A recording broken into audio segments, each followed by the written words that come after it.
You don't have to order them. Order everything. Like you skip classes, order you pizza, pick you up. Like just stay home. Of course.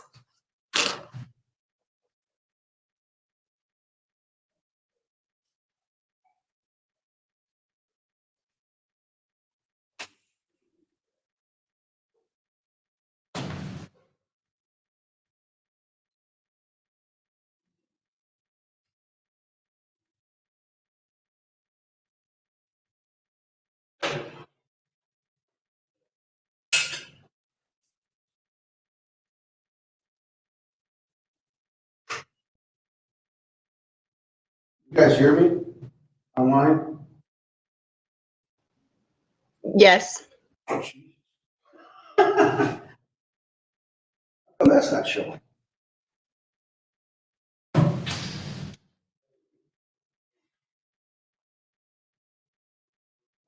Now, how come that's not showing? Not up.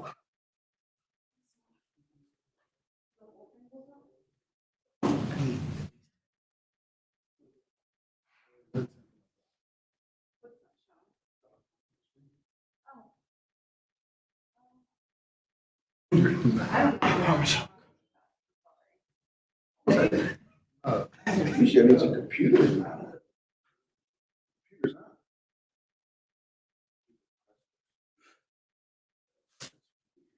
Your computer connected to probably like the one thing.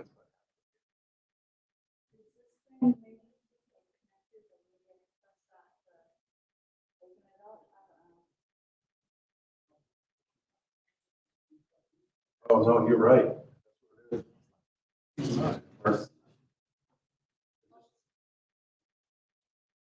I think that's gonna work.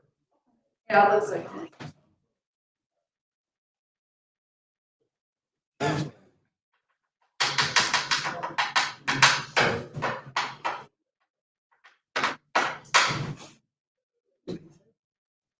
Okay, now, how am I gonna find out if they can hear me or not?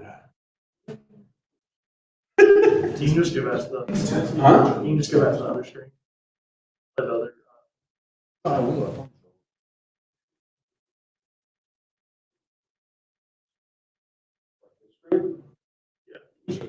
Okay. Hey, you guys, can you hear me? Talk to me. Yeah, we can hear you. Can you hear me? Huh? Oh, they did? Yeah. Oh, good. Piece of cake. Jillian, thank you so much. Wait, do we want to do it again? All right, so you guys can hear me? All right, let's roll here. Next, first of all, everybody see their grades. Yeah. What a hassle. You know, thought that was simple. I did what I said I was gonna do at 9:30 yesterday, Monday or Tuesday morning. I got on, I talked to two different IT guys, I couldn't figure it out. And today I finally found a guy who could figure it out. So I'm sorry about that. But at least you got to see before class, so I was freaking out. I came in here without you guys seeing the grades, I probably would have had a revolt. Okay, next 2 weeks, we're gonna talk about retailing. All right, so it's a pretty big subject. It covers e-commerce. Next week, we're gonna talk about, next class, we'll talk about Amazon and spend a little bit more time on e-commerce. Today, it's more of traditional marketing, and more traditional retailing, I'm sorry. So this stuff is fairly interesting. It's fairly straightforward. Retailing, right? All activities directly related to the sales of goods and services to the ultimate consumer for personal non-business use. Non-business, right? So retail, is it all B2C or B2B? B2C, very good, right. So retail channel intermediary that sells mainly to consumers. After this, we're going to talk about distribution, right? So we're going to talk about, you know, how that pen got in this guy's hand, right? From the manufacturer to who sells it to the broker's warehouse. We're going to talk about that. That's channel intermediaries. Remember, I talked about retail intermediaries before the midterm. The retail channels are what, you guys? Remember we talked about that? I don't even know if that was, if I put that on a test. What are retail channels? You still remember? Is that a question on a test? I put that on a test? What is it? Like Walmart. I know, but what are Walmarts? Very right, that's right. But what are Walmarts? Dinosaurs. What's a CVS? What's it called? Store. Drugstore, very good, right? So retail channels, drugstores, mass merchandisers, convenience stores, box stores, all those are retail intermediaries, and that's what we're gonna be talking about. One big thing, and you have to think about it because I certainly did, but the retail industry in America, it's amazing. If you think about it, everybody thinks about Walmart, Publix, and obviously they're massive. But the retail industry today comprises mostly small businesses, right? And in the large companies are all consolidated, they're buying each other, especially in grocery. Well, actually, all over. Grocery, convenience are all doing that. But you gotta think about, when we talk about retail, it's those poor mom and pop guys, especially as we've gone through COVID. When we talk about COVID, I don't know if it's today or next class, we'll talk about COVID, but the challenges they've had are unbelievable. Does anybody have a relative in a small business here, a retailer? What is, Jake, what kind of retailer is he? Oh, a small store? It's like Oh, she had 10 stores. Okay, so how's she done through the COVID? mainly went online. Survived. Back home now. Yeah, so just top line, Jake, that's top line, right? So just a tidbit, in 2019, every retail segment was up except sporting goods. So mass merchandisers, supermarkets, drugstores, everyone was up. Only for one reason. What's that reason? What's the one reason they're up? Jake, what'd you say? I don't remember what I said. Oh, online. Online. So if you took online sales away from every retail segment would be down. So they're getting their ass kicked by the internet. So what's happening is Target and Walmart and these good chains have developed such a good online presence. They're fighting Amazon, right? They're fighting eBay. So if it wasn't for the internet, every single retail channel in 2019 would have lost sales. But because of the internet, every retail channel in 2019 was up, except sporting goods. If you think about sporting goods, for you guys who play sports or wouldn't play sports, it's too easy to compare on the internet, right? It's too easy to look at a fishing pole, a hockey stick, golf clubs, whatever you're looking at. It's too easy. And they've lost so much business, especially like Walmart, that they haven't been able to fight off that business even with online. But remember, I said that, okay? So every retail channel in 2019 was up except sporting goods, but if it wasn't for online, they all would have been down. Yeah. Over the next 10 years, you guess that the physical size of these retailers, like Walmart, would have less shelf space in smaller actual buildings because they're moving more onto online. So like more of the little niche products would be moved to their online only to compete with Amazon and the Absolutely. So Amazon's going the opposite way. You know what Amazon's doing? Warehouses. You know what they're doing warehouses? Have you heard about that? Exactly. They're building supposedly 2,000 of them. And they're basically small warehouses that they're kind of treated as retailers because it's about distribution. When we talk about that, it'll become more apparent. But some online retailers are actually starting to build brick and mortar because they're trying to get brick and mortar means, a store you can go into in order to try to grow their business. But for the most part, you're right. For the most part, the retailers are shrinking. Like what's happening with shopping malls, you guys? Holy shit, right? So it's not long ago, like 10 years ago, people your age hung out in shopping malls. That was a place for social interaction. A lot of older people went in there, and it was a very vibrant environment. Today, you can shoot a can, a lot of them you can shoot a cannon down the hallway, not anybody. And shopping malls have a huge problem, and we're not going to talk much about shopping malls, but shopping malls are like converting into office spaces and mixed living and all this crazy stuff in order to try to use that space. But if you go to a regular shopping mall today, man, it is not a good place. It's not a good vibe. Plus, it's a little dangerous. Shopping malls are dangerous. Yeah. So just kind of follow-up question. If you had to guess, big box like Walmart, Target, the bigger players, in 10 years, what percentage do you think will decrease their physical stock? 50, 40, 30? Probably not that high. Okay, what do Because I think they're trying to grow, they're obviously trying to grow their online sales without losing brick and mortar sales. So I don't think it's gonna go down. I think the footprint or the size of the store is gonna go down, but not 50%. so what do you think that equilibrium will be of Amazon coming to brick and mortar and Walmart's? Oh, no, there'll be, and I got a slide in here, I can't remember if it's just today or Wednesday, but there's a slide showing the growth of, the percentage of retail internet is, and the growth, the last 3 years and the next 2 years. So we'll cover that on one slide, but I mean, it's not gonna slow down in the pandemic. How'd the pandemic do for that? Just accelerated, right? So, you know, again, this is stuff that, you know, a year from now, we're gonna see this no big deal. But like, I had an account called Ahold at Coke, and Ahold, I mean, I talked about this, but they had the largest supermarket in New York City, largest supermarket in Washington DC, largest Boston, you know, company called Ahold. So that was one of my companies, and they came out with a grocery delivery, a different division, grocery delivery. This is 20 years ago. It completely bombed. What's happening today? Yeah, man, so many people are getting the groceries delivered, or what are they doing?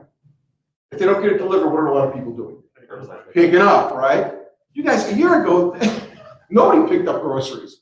It's only a year later, now I don't know what the percentage, I have no idea what the percentage is, because I don't know anybody in grocery anymore, but I mean, I have friends that's what they do. My wife still goes, but other people don't. So this whole, to your point, this whole retail thing is changing so fast that God knows what it's gonna look like, even in like 2 or 3 years. We're not talking like 10 years out, I think it's a 2 or 3 year thing. So I think you're gonna see smaller stores, right?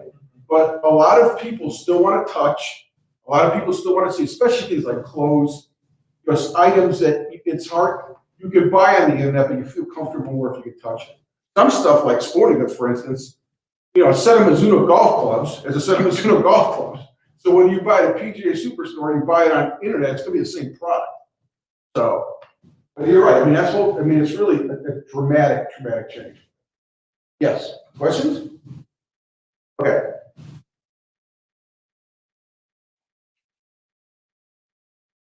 So you got retail establishments can be classified based on type of ownership, level of service, product assortment, and price. So this is going to get confusing. It's going to get confusing the next couple slides. So if you got any problems with what I'm saying, make sure you ask. So you have an independent retailer, an establishment owned by an individual or group. Now I'm changing the definition right off the bat. So who is it that owns those stores? Is it your mother? Yeah. Okay. So his mother owns 10 clothing stores. They sell retail clothing, right, Jake? Okay. Okay. In my definition, that's an independent. Okay. In Atlanta, there's grocery stores that are owned, like, wait for instance, like I got 5 stores. So it's still classified as an independent, right? So an independent doesn't necessarily mean one store. It means it's one store or a small grouping owned by an individual. You guys got that? Okay. A chain store, what's an example of a chain store? Dick's, what else? Different owners necessarily. Who owns chain stores, Jay? Exactly. So what's an example of a chain store? Walmart, what else? Target, Home Depot. All the names that you see out there, for the most part, are chain stores. And what a chain store means, it's same stores owned and operated by a single organization. Now, how does that differ from Domino's Pizza? You guys know how Domino's Pizza works? Exactly. So can you explain to the class what a franchise is? So basically it's like independent owners that are using the brand name to sell the product. Awesome. Have you ever heard of the subject? Have you ever heard the term franchisee and franchisor? Yeah, I worked for one. Okay, so what's the difference? All right. I said yes. Yeah, some of this stuff's going to get confusing, but you need to know it because what? You know what a franchisor at Domino's? A franchisor is Domino's corporate. The franchisee is the individual who owns 1 or 2 or 12 pizza places, Domino's pizza places. You got that? So the franchisor is the company name. The franchisee is the person who owns the locations. Now, let me ask you a question. Good idea or bad idea to get involved in franchise? Great answer. What's it depend on? That's just always. Okay, look, it depends on what the franchisor offers and what you have to pay for it. Okay? So these are, don't, what's the word? Don't take these numbers to the hoop. I'm not sure they're exactly right, but they're directionally right. They're directionally right. I'm positive of that. So I got a buddy who owns 2 Chick-fil-A's. I know this is true. Chick-fil-A. How you guys think Chick-fil-A is doing? Chick-fil-A is like kicking ass and taking names, right? They have middle-class females wrapped around their fingers, all right? They have done an unbelievably good job marketing to really females and mostly middle class, but almost all classes of female, especially like mothers with families, and it's insane. You guys know Chick-fil-A's. I mean, you can't go to Chick-fil-A without standing in line for like 15 minutes. Now they got the double drive-throughs. Chick-fil-A's crazy. There's a place on the West Coast called In-N-Out Burger. In-N-Out Burger is the best burgers in the country. Right? They're not here because that's a good example. Okay, so let me move to this. So Chick-fil-A,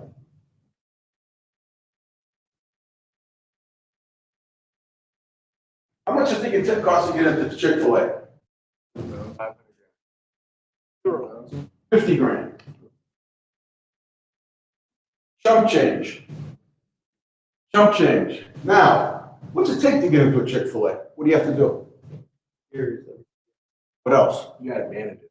Gotta manage it. What else? Interview. Interview. What else? Buy out the land. What's that? You have to buy out the land. Well, you also have to be Christian. They're a heavy Christian organization. Yeah.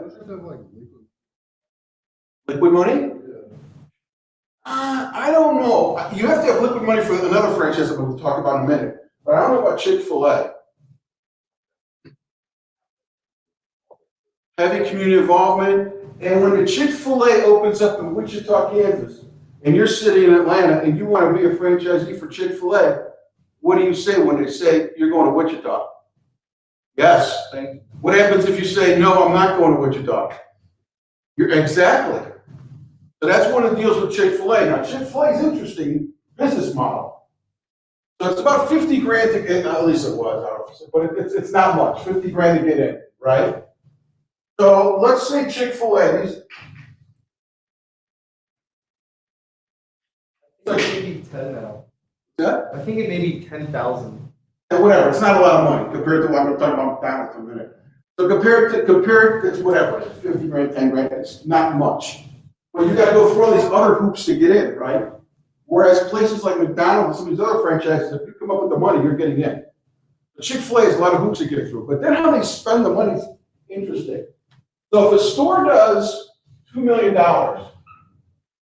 that's about what the average Chick-fil-A does, $2 million. Chick-fil-A corporate gets 300 grand right off the top. Okay, so Chick-fil-A corporate takes 15% of gross revenue. Got that? And with that money, they pay for their corporate headquarters, they pay for advertising, they pay for stuff that is corporate. But that's pretty strong. 15% is a lot.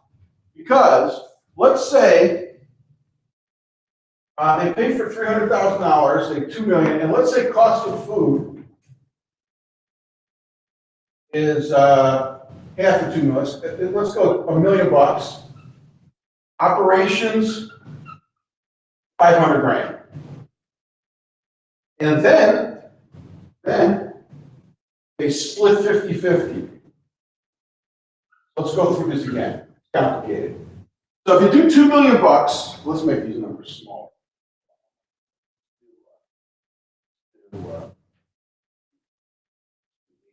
$1,000. Okay, so take $2 million, $3 million comes off the top. So what do they have left? 17, right? They got 1,000,007, okay? Start with that number. What is their cost of operations and cost of goods? Together. 12. What's that leave? Exactly. What's this say? Who gets 250? Exactly. That's exactly how Chick-fil-A works. Now, they make so much money, it is sinful. These numbers are way off. I don't want to even tell you how much they make. It's sinful. I know exactly what my buddy makes. It's unbelievable. Guess how much of their business is catering? You guys know what catering is? Yeah.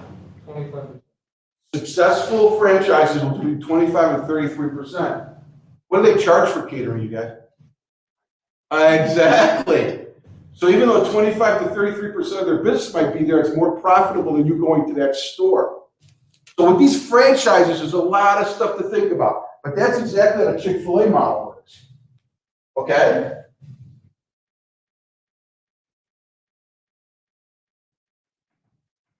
A lot of people think franchisees at Chick-fil-A are nothing but high-priced employees. All right? What about McDonald's?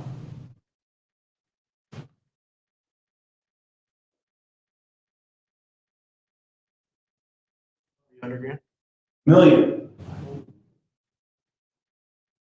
About $1 million to get in. But, do they pay the $300,000 Chick-fil-A does? No. They don't pay the $300,000 Chick-fil-A does. Then they gotta take away the cost of food, operations, right? Now, the food and operations, especially the food, who do you think the McDonald's franchisee buys their food from? Corporate, right? So corporate's making money on the French fries, on the burgers, all that stuff. They're buying it from corporate. So McDonald's makes their franchisees buy their products from their suppliers, okay? So they don't have that $300,000. They may have $1 million. So now you've got $1 million split here, right? And then and I don't know what percentage. I don't know this. I don't know what percentage goes to the franchisee and what goes to corporate. I don't think it's 50-50 though. But you can see it's a totally different model. And to get in McDonald's, what do you need? You need Jack, man. You need a lot of Jack. Yeah. Don't you have to pay like? Yeah, okay. Good point. So who owns the land? McDonald's. McDonald's. So you know what's interesting, you guys? The best real estate companies in the country are who? Fast food, right? Now listen, now think about this. If you're investing, if you guys invest, if you're gonna invest in real estate, and this has been true for about 20 years, when a McDonald's or a Walmart, those two especially, for sure, are probably the best. I'm trying to think. They're probably the best. If they open up a store in the middle of nowhere, what should you be doing? Exactly. Because they have state-of-the-art real estate people. A lot of people think fast food guys are just real estate guys. The fast food is just like they're trying to hold that land. The land appreciates, and down the road, they're going to make a ton of money on the land. I personally know the guy. You guys have heard of Checkers, the fast food? Okay, so I personally know a guy who bought the entire chain. Okay? First thing he did is he fired a bunch of people. And the reason is because a lot of the Checkers were losing money, but the land they were on was worth a fortune. So he just closed down the damn Checkers and sold the land. He did that for dozens of locations. He owned the whole Checkers chain. So these franchises are just totally different. And this is fast food. Obviously, when you get into a lot of other franchises, it's totally different. But even in fast food, there's a lot of variances in terms of what you can do. I would argue, I think for those of you, a lot of people think, well, I'm going to be an entrepreneur, I'm going to go into business. It seems like a lot of younger people don't think about franchises. Now, obviously, you're not going to come up with $1 million. You might not come up with 50. But there's a lot of janitorial, there's all kinds of franchises that you can get in younger, where the parent company's got the advertising, they got the brand, they've done all the hard work for you. They got the paperwork, they know how to do accounting, all that shit that you don't have to worry about. Usually, I think a lot of people from going to franchisees, old people like me, Like maybe they get fired at a corporate job. I mean, I got friends this happened to. They're vice president of Coke or whatever, they get fired, they're 50 years old, what the hell are they gonna do? They go buy a franchise and run a franchise. So I think younger people, this is my opinion, I don't have any really quantitative information to back this up. I just think that franchises is something that anybody who's gonna be an entrepreneur should think about. Yes, sir. I was just saying on the website, they say they take 4%, okay, from McDonald's. okay. Whatever the sale is, they take Okay. 4%. Yeah, so what did Chick-fil-A take? Oh, you were moving so fast. I didn't. No, but Chick-fil-A takes a much greater percentage, but again, it doesn't take anything to get into a Chick-fil-A money-wise. So it all depends, it just all depends. You guys got that? So franchises, you understand what franchises are, I hope. All right? And I'm talking about, there's just millions of franchises that you don't even know, like janitorial services, accounting services, all kinds of things that people do. And that's a good point, I probably should. Franchises are not just like brick and mortar, they're not like fast food, pizza places. They're services too. As a matter of fact, I'm probably most franchises are services. And a lot of franchises, I can go on accounting, financial services, janitorial, blah, blah, blah. They're blowing up. They're blowing up. Okay? All right, belaboring the point. So you guys understand what franchise is? Yeah. You can tell us why in and out, it's not. Oh, good point. Okay. So have you guys heard of In-N-Out? Yeah, okay, that's interesting.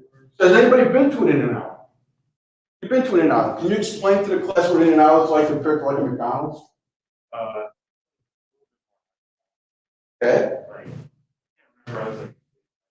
Okay. I just remember like you ordered and they kind of do it like folders where It's delicious. I mean, it's delicious. Has anybody else been to an In-N-Out burger? What do you think, Jay? I mean, it's fast food burger. Okay, so it didn't turn you on, it turned me on. Okay, so but you compared to McDonald's, what's better? I'll be honest, I like McDonald's. I think. Yeah, okay. I mean, for a fast food. In-N-Out burger, do you know how much of their food's frozen? 0. All food is prepared in outlet that day. Okay, think about that. They gotta cut off the potatoes for the French fries. And if you go In-N-Out burgers are pretty small, but in back, they're gigantic. You have 30 people working in the back. Okay. And are they expensive or cheap? You guys remember? They're cheap. They're relatively cheap versus other outlets. And they run people through there like a Chick-fil-A. I mean, it's crazy. The difference is all of them are owned by one person. So they're not a franchise. They would be called a chain. And it's a woman who owns them now. Her father started it. And they're not east of Texas yet. And you know why?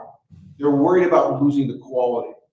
So one of the problems franchises and chains have is when they start spreading out across the country, they lose control. And what I've been told, I've never met this lady, but what I've been told is that she doesn't want to expand too far because they're worried about losing control. Wegmans is has anybody ever heard of Wegmans? This guy's not here, he probably heard of it. Wegmans is probably the best supermarket chain in the country. They're unbelievable. They kick Publix. Are you kidding? Publix isn't even in their world. They're unbelievably good. In upstate New York and Massachusetts, real estate listings list how far the house is from a Wegmans. That's how they sell the houses. It's how close they are to a Wegmans. The reason I bring it up is Wegmans is only in 3 states. And they're super successful. You know what they're worried about? If they go any farther, they're going to lose control. So some of these people who run these corporations or companies, they want to make sure they continue with the image and the value that they give customers. And if they grow too fast or too big, they feel like they're going to lose control. They don't want to do that. Yeah, Jay. You see the movie The Founder? Great movie. McDonald's? Great movie. Did you guys see The Founder? Yeah. Pretty scary. That's supposed to be 100% true. By the way, I know the first McDonald's is a place called Des Moines, Illinois, which is 4 miles from where I was raised. Now he screwed those people pretty much. He wasn't a great guy. I knew he wasn't a great guy before I saw it. Huh? go over one business. Yeah, but you know, the wife, there was other things. I don't think he was a great guy. But anyway, if you guys ever are interested, what is it on? You remember what the founders are on? It's on Netflix. Netflix. It's kind of interesting. It's real, and it's not that long. It's about the history of McDonald's. And it's pretty, my understanding is it's pretty true. You might want to watch that. Yeah, but it's pretty good. Okay, so that's a franchise, right? You said why would it be considered she owns all the stores? Like, why would it not be? Okay, here's where it gets confusing, and I made a mistake earlier, because I asked him who owns chain stores. Okay, chain stores, I'm thinking Publix, Target, all that. It is Kroger. It is shareholders. But in some cases, I would consider this a privately owned chain. Meaning I would be a privately owned chain. Independent, and Jillian, the next marketing class you take, and if somebody's up front talking about independent, he could have or she could have a totally different. And it gets super confusing because you could call In-N-Out Burger independent. I don't. And a lot of people would call independent single locations, and I don't. So that, you know, his mother's clothing stores, to me, 10 locations, that's an independent. It's not a chain. But you're right, as I said, you know, almost all chains are independent, are stockholder owned, but in this case, In-N-Out is not. And there's other examples too, but for the most part, it's shareholder owned. Okay?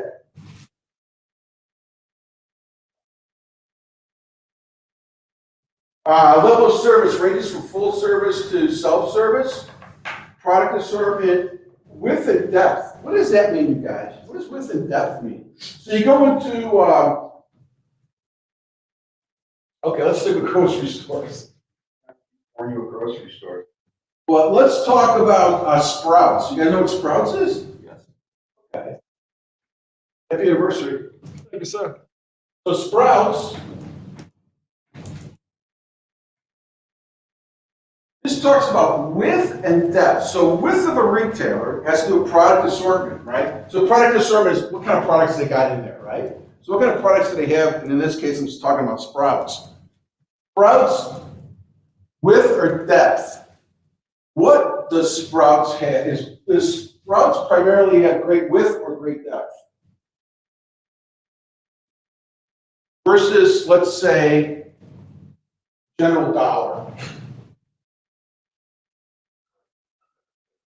What's that, bud? General Dollar, what do they have in there? A dump, but what do they have in there? A million different things. And if you go in next week, it's different products. So that is called great variety. And the more variety means the more width you have. So you have a different assortment of products offered. At Sprouts, it's mostly produce, right? There's some stuff outside produce, but they have a lot of carrots. You know what I mean? And they have a lot of whatever, bread. So they have depth. Depth means if you got heavy depth, it means that within a product assortment, you've got a lot of offerings. Let's talk about Kroger. If Kroger had great width, they'd have 5 different ketchups, 5 sizes of ketchups. But if they got great depth, they'd have more inventory of 2 sizes of ketchups. Okay, you guys got that? So width means a lot of products in the store. Depth means few products in the store, but more SKUs of that product. You guys got it? You're looking at me funny. You got it, buddy? Okay. You guys good? Okay. So that's ways of classifying retailers. So I don't know if you guys can read this. Hopefully you can. So let's talk about this for a minute. So type of retailer: department store, specialty store, supermarket, drugstore, convenience store, full-line discount, specialty, warehouse, off-price retailer, restaurant. So restaurant is considered a retailer. That's another reason why retail's numbers are so big, because restaurants are considered retailers. Okay, so level of service, product assortment, price, gross margin. Let's start with this, because I find a lot of students don't know what this means. What's gross margin mean? Who's an accounting person in here? You know accounting? Explain the class what gross margin is.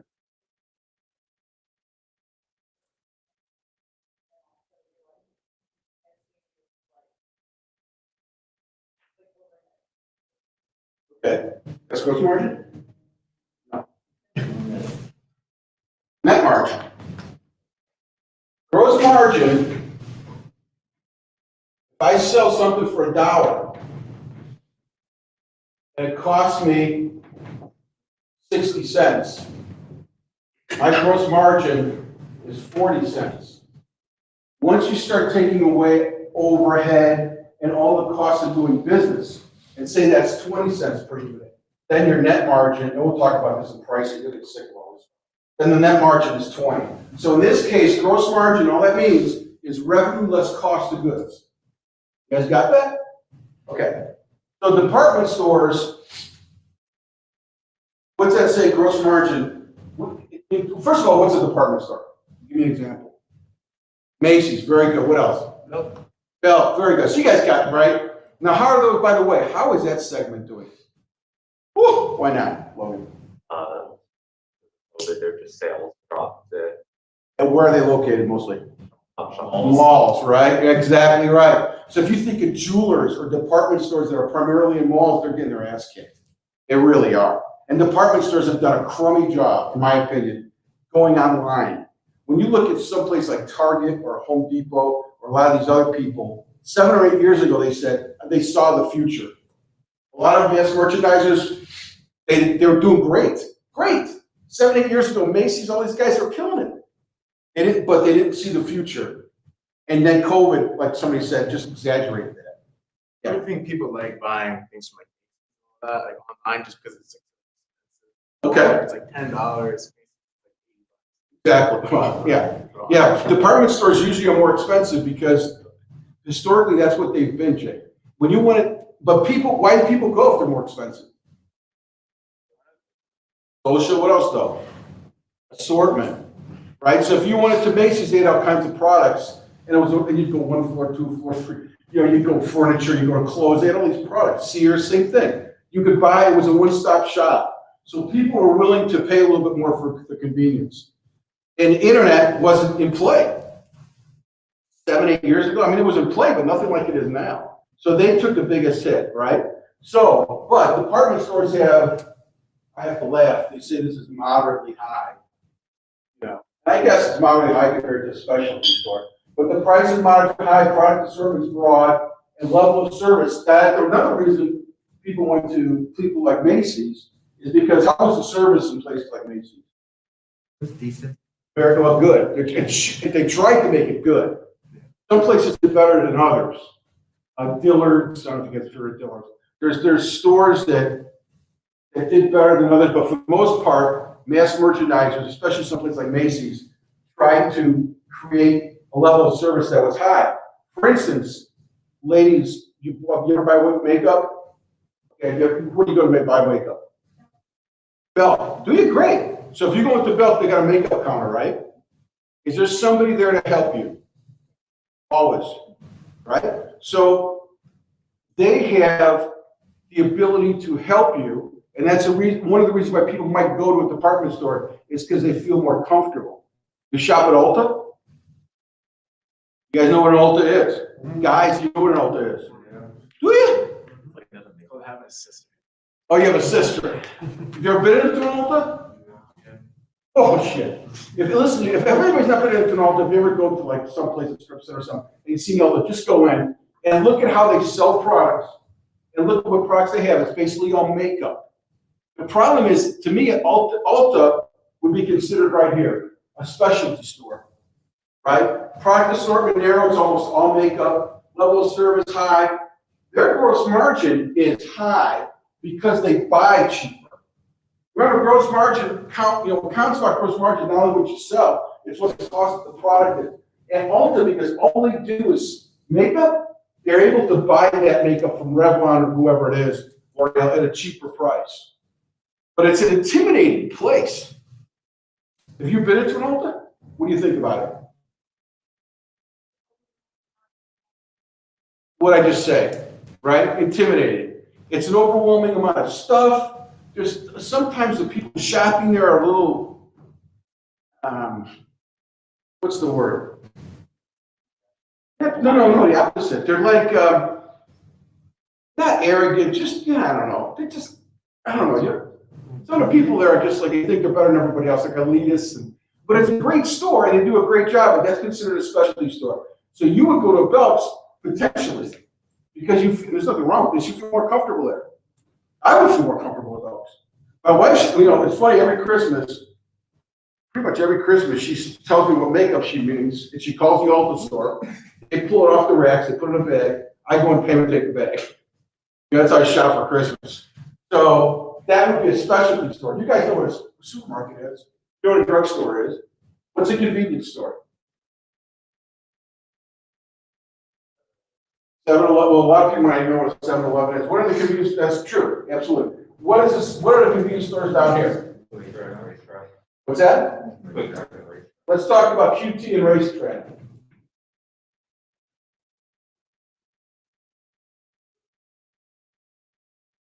Okay, guys. In your parents' days and in my days, what were gas stations like? What did they sell? Yes. What did they sell? That's right. What did they sell? Gas. What else did they sell? Nothing. Okay. Somebody, I don't know who it is, came up with the bright idea that, holy shit, we got all these cars coming in all day. Why are we only selling them gas? We need to build a store. And I don't know who started this, but it always, like maybe 5 years, we went from all gas to basically now all places like QT and Racetrack. QT and Racetrack are both phenomenal retailers. Very sophisticated, very advanced in terms of how they run their business, where they put their locations, what products they have in their store, and what is QT trying to do especially? What do they market QT? What are they trying to get people to do? That's part of it. What are they trying to sell? Food. Why is that? They make it fresh. What's that word we used before? Look at this. Gross margin, moderately high. When they get you in there to buy a slice of pizza, or anything really, candy, any of that stuff, what do you think the margin is? Way higher than if you go to a Costco or if you go to even a Kroger. Because convenience, think about that. They're called convenience stores. Why do they call that convenience store? They're called convenience stores because it's convenient to go and get out. So anything when you've got convenience, you're paying more for it. End of story. You're paying for convenience. I got pissed off the last time I was in California. I'm at this party. It was like 2 years ago. I'm at this party, and this guy walks in, and I never met him. So we got us 10 people. So I talked to this guy, and we start talking about what we did. And I said, just wait, please. Because I work for a lettuce company. I said, that's interesting. And we're talking, and I said, well, what lettuce company is it? He told me. I said, wait a minute. I said, what's the name of the company again? He says, yeah, they're the ones who invented putting lettuce in a bag, right? Who shops for food here? You shop for food? So how now, when you buy lettuce, you buy a head of lettuce or do you buy a bag of lettuce? The bag, huh? Yeah, why is that? Yeah. And what else is it? Convenient. And what does that mean? Publix man, what does that mean? More margin? Is that Exactly. I tell a guy, I hate you, man. Because my wife buys bags and it pisses me off. Because it's about 4 times more expensive. If you buy if you buy a head of lettuce, it's basically 4 times cheaper than if you buy bags. But with a lettuce, with the bag, you get convenience, you get the resealable, you get all that. And guess what? You pay for it. What's happening like in food? You go to a grocery store to buy food, they've got everything bundled together. So it's not just a sandwich, it's chips, it's a candy bar. They got that all together. Oh, isn't that great? I can just pick that up and leave. Yeah, that's great. You're paying an extra $2 for it. So this whole idea of margin, especially in convenience stores, I got a little bit off track there, but QT and Racetrack saw that, and they are awesome. And now, how often do you see a gas station that doesn't have food for sale? Pretty rare. And these guys have taken over, just absolutely taken over. They're fantastic retailers. Okay, so in the Southeast, that's considered a convenience store. In the Northeast, who said 7-Eleven? You guys ever heard of 7-Elevens? So most 7-Elevens are just convenience stores. They don't have gas, they're in strip centers or they're by themselves. A lot of them have gas, but most of them don't. That's probably a true convenience store. But down here in the Southeast, a convenience store, at least I call it QT and restaurant. All right? So that means level of service is terrible, although QT's trying to provide better service. You guys see that when you go into a QT, like especially those people behind the register? They make, oh, hello, blah, blah, can I help you with anything else? They're pretty good. And the people they hire are clean and, there's that whole thing, we'll talk about that later. Product assortment medium moderately high, gross margin moderately high. So they don't sell a lot of items, but the items they sell make a lot of money. Then you've got a full line discount store. You got a specialty discount. Warehouse club. What's a warehouse club, you guys? Very good. And what else? Sam's. So warehouse club. Level of service is low. Product assortment is broad. Low to very low. Gross margin is low. If their gross margin is low, why are they so successful? Sell a lot. Exactly right. So you either sell a lot at a lower margin or you sell less at a higher margin. You guys got it? So that's warehouse club. What else is here? Off-price retailer. What's an off-price retailer?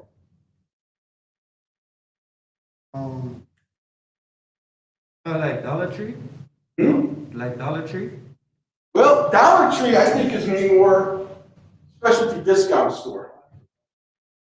How about for you guys to shop? Like, you ever shop at like Saks or off the rack Neiman Marcus's TJ Maxx? Yeah. Well, no, not those. I'm talking about their second stores. So those chains have stores where there's seconds. You guys know what seconds means? An outlet store? Outlet. Yeah, outlet store. That's very good. I'm sorry. That's right, man. That's a better term. So that's very good. So I would think I would consider an off-price retailer like an outlet store. So it's off Fifth. Nordstrom Rack? Nordstrom Rack. That's what I was thinking of. Nordstrom Rack. So I'm going to consider those off-price retailers, whereas General Dollar and all those dudes are specialty discount stores.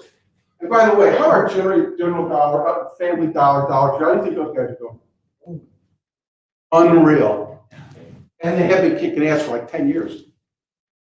Unbelievable. They have huge issues with employees, with distribution, because they've grown so fast and they're just feeding the animal, man. They're just feeding it. Why is that? Why do you think those stores have grown? COVID, that's right. So COVID's part of it. But even without COVID, why would people like those stores? Okay, that's okay. So there is an element of convenience to it. That's interesting you say that. How many people work at a Dollar Tree? Like 2 people. Two. So here's what the man said. He said it's a short line. Would you guys agree with that?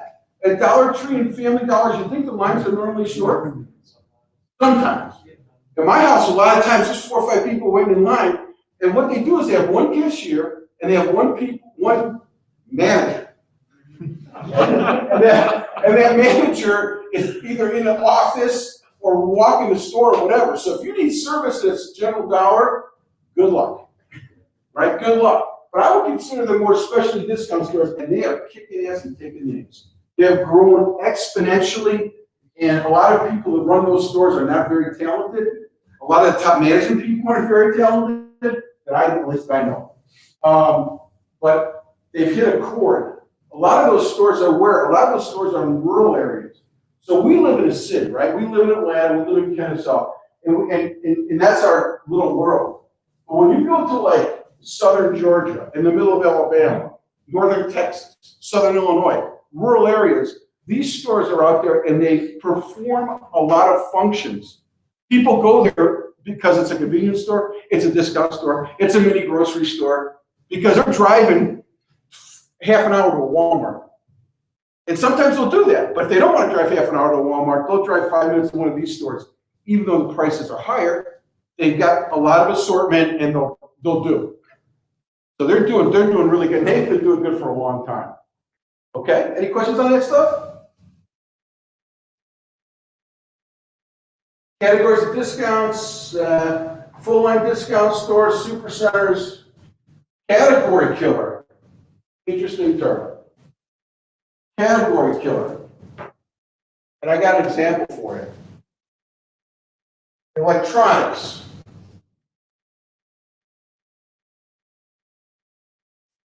So electronics is an interesting area.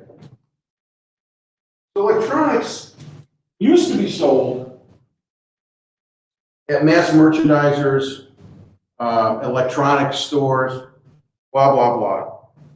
And then what happened like 20 years ago? Something called Best Buy came in. And Best Buy is considered a category killer. And we're going to talk about categories more in this class, but in this case, category would be electronics category. So what they did is they came in and just took over. They just kicked everybody's ass. And Best Buy is considered a category killer for electronics.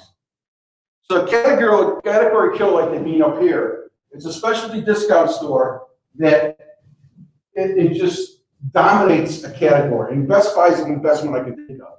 But you hear about that category killer stuff a lot.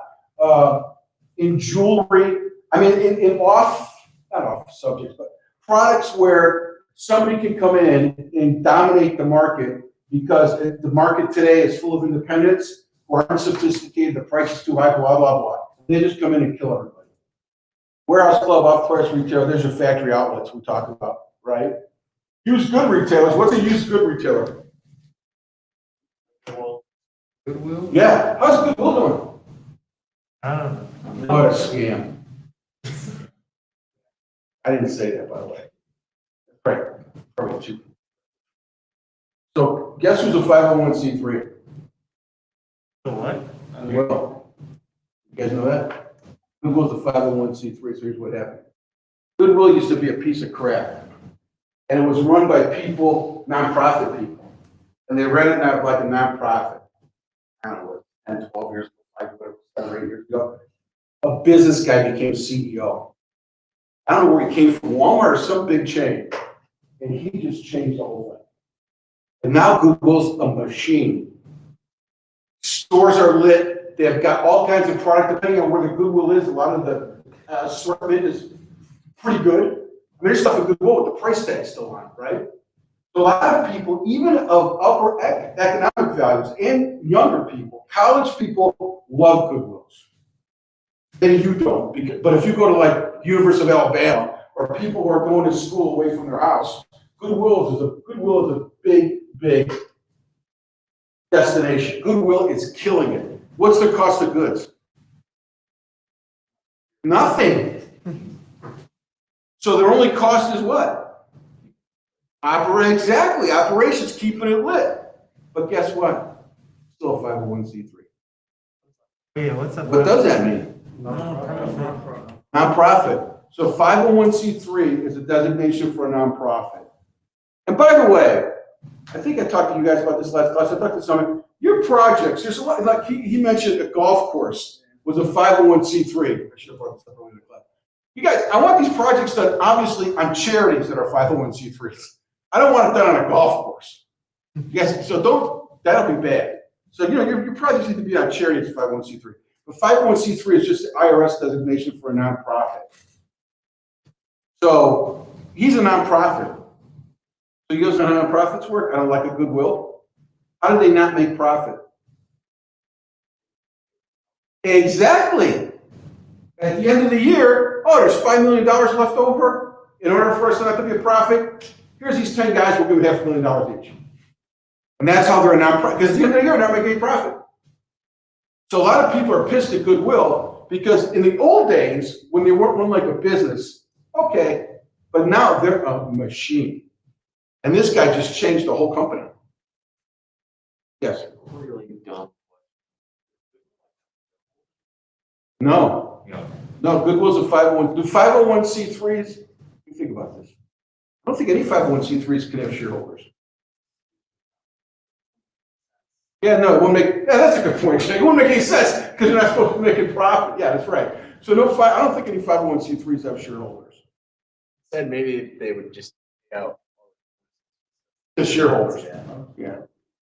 Okay, so you guys got that? So that's used good retailers. That's a fascinating segment. And those guys are pretty sharp. Non-store retailing, vending, direct retailing, direct marketing, online retailing. So we're talking about online retailing on Wednesday. But even vending, you guys know what vending is, right?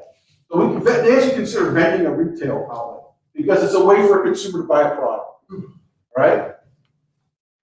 Fall asleep. All right? Hang in there. Okay, let's talk about e-commerce. And I'm going to talk more about Amazon stuff next week. But I think this gets back to your question. So e-commerce, these are new numbers. So this is a May 2020. I just found this today, actually. I want to have this slide. E-commerce is from a company called emarketing.com, May 2020. So these are pretty legit numbers. They're very legit. They're very up-to-date numbers. And you asked a question about growth. You asked about the size of the store, but this is basically just the business part of it, right? So in 2018, e-commerce was 10% of all retailing dollars. You got that? 10%. 2018. It's only 3 years ago. But it was already growing at a 14% rate. 2019 went to 11, 15%. 2020, 14.5. Percentage change 14.9. So these two numbers are actual. This was projected, and these are projected. 2021, 2022 are projected for the future. Now, the reason I would question these numbers a little bit is, do you think these numbers are understated or overstated if they did it in May 2020? Understand. Yeah, why is that? COVID, right? So if anything, these numbers are probably conservative. But look where we're at, you guys. 15%. Think about all the dollars spent. Fast food, restaurants, everywhere. 15% are e-commerce. That's a massive number. And we'll talk a little about Amazon on Wednesday, because I got some Amazon slides. But that shows you the growth. Check out the growth. 14%, 15%, 15%, 14%, 15% every year. Okay, so you guys know that, but that's what the numbers actually are. So I actually didn't think they were that big, to be honest with you. That gives you an idea, and to your point, where e-commerce is going and what's going to happen. And as e-commerce continues to grow, what the stores look like. So yeah. Just one more question about food commerce. One, like, what's an example of that? Two, there are restaurants like by famous people, like celebrities, that are called like ghost kitchen.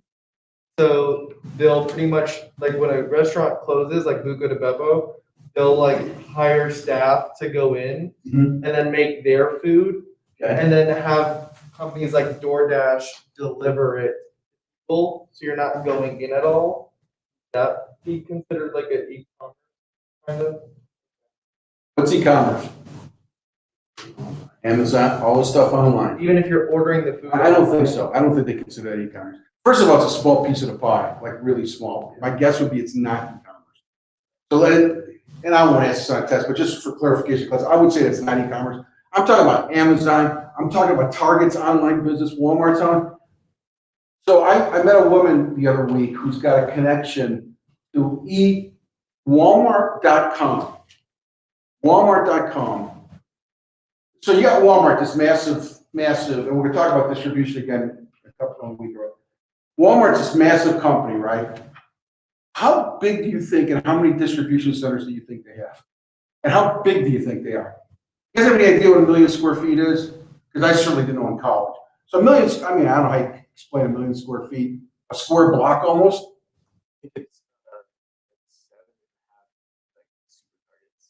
Together. Yeah, maybe that's a good way to look at it. It's almost like a full square block. That's how big the warehouses are, okay? So I'm talking to this lady, and it was about LED lights. And she asked me about Walmart. I said, forget Walmart. It's too big. They're not going to give a shit about us, blah, blah, blah. And she says, are you sure? Because I've got a pretty good relationship with the person who runs the facilities for .com, Walmart.com. I go, what are you talking about?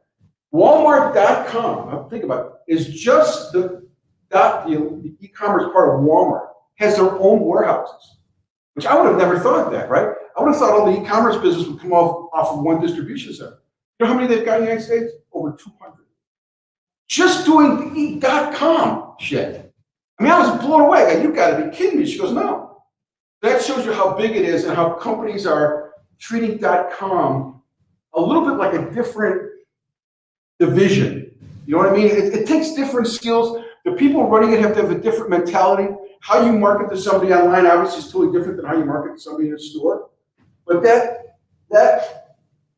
I mean, I just couldn't believe they got 200 distribution centers that big just doing .com business.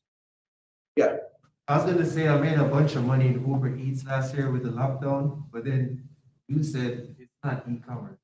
But, you know, I think, I don't know if it is. It might be. wait, you said, I mean, it's your class, so if you say it's not e-commerce, then. Yeah, I don't know. I don't know if it is or not. I mean, I would say, to me, probably not. To me, probably not, because you're delivering, somebody calls or goes on the internet and orders meal from a restaurant, there's still the restaurant, there's still the brick and mortar there. When somebody goes to Walmart.com and orders a product, you're not going to, there's no store. Amazon, there is no store. I don't know, for this class, let's just say it isn't. Yeah. So it's probably not a good answer for you, but let's just, well, it's not. Okay, and we'll talk more about this in Wednesday or whenever I get to it. Retail operation models.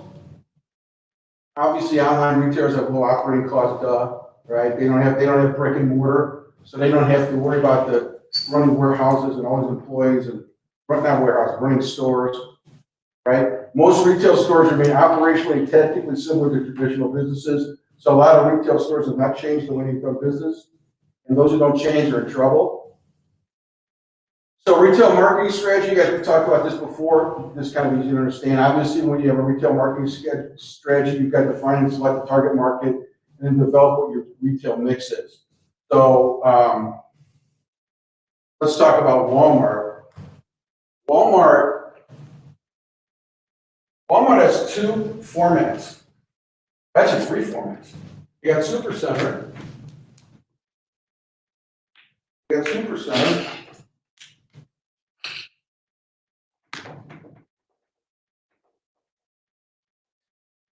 Right, they got the traditional. They got neighborhood market. Which you guys, have you ever heard of neighborhood market? Yeah.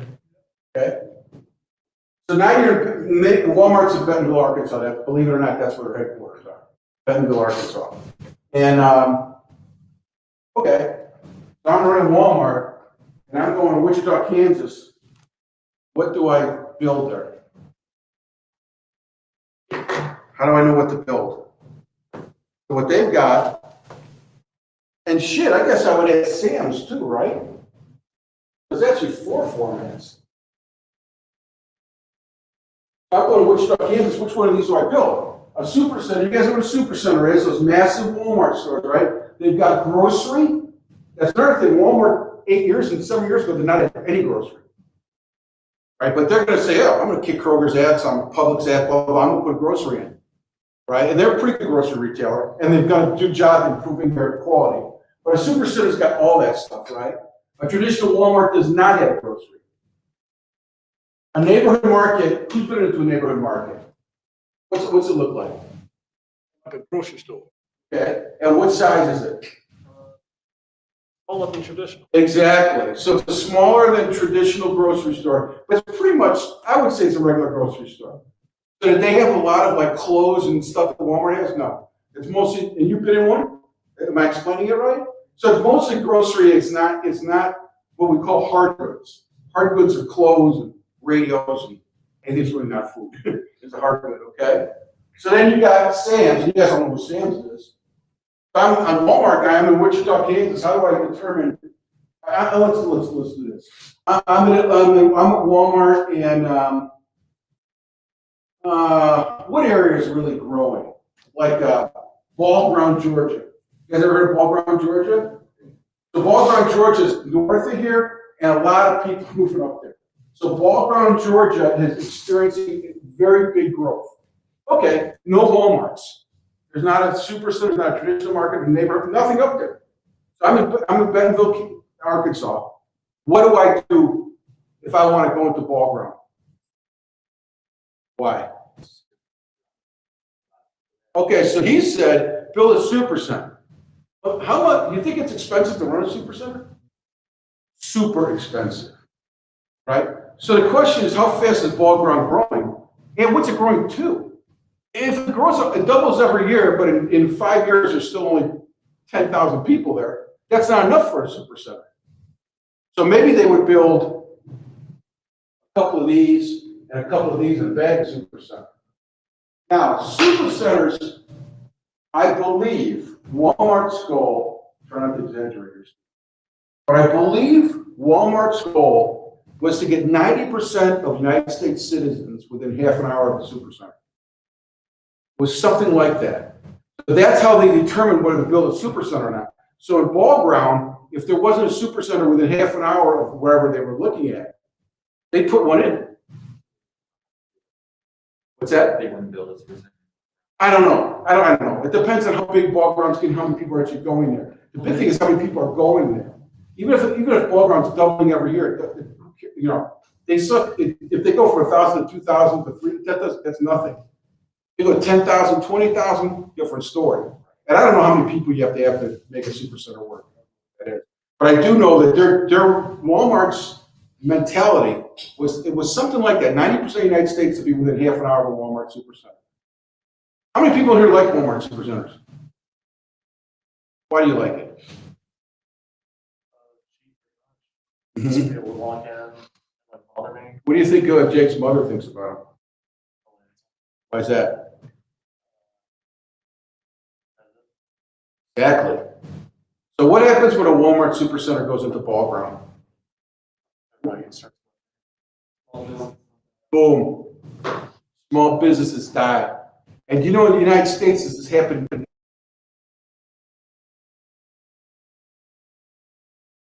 Town goes to the mayor and they have a referendum and they won't let them build. Because even though it's better for the individual people, they're putting all these little guys out of business. So if those little guys who are in business are important to that town, they don't want a Walmart supercenter there. So although Walmart supercenter is good for consumers and overall, you got to think about the ramifications. And Walmart supercenter is taking a big hit for how bad they've hurt independent people in this country. So I can tell you, Jake's mother, she don't want a supercenter around. Okay, you guys got that? I don't think.